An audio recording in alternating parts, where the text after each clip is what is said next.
Article 11 of the Revised Penal Code, justifying circumstances.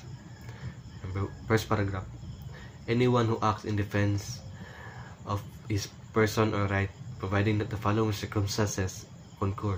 First, unlawful aggression. Second, reasonable necessities by means employed to prevent or repel it.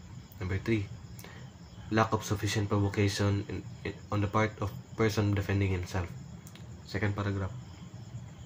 Anyone who acts in defense of the person or right or rights of his spouse, ascendant, descendant, legitimate, natural, adopted brother and sister, or his relative by affinity in the same degree, or those by consanguinity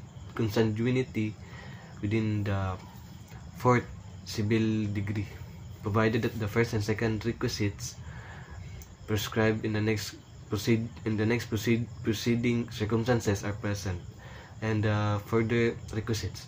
In case the provocation had given in the person attacked, that the action that the one making the defense had no part therein.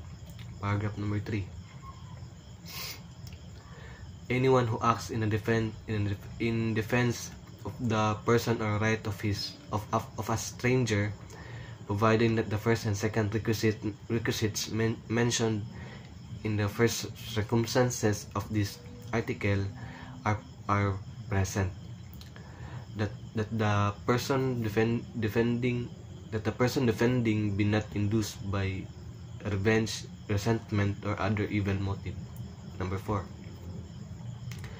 Any person who, in order to avoid an evil injury, does an act which causes damage to another, provided that the following requisites are present. First, that the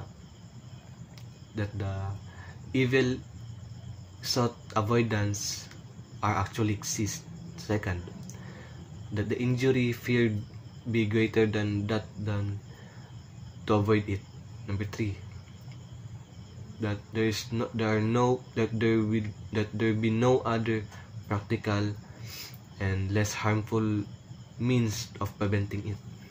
Number 5, any person who acts in fulfillment of a duty or within the lawful exercise of rights or office. Number 6, any person who acts in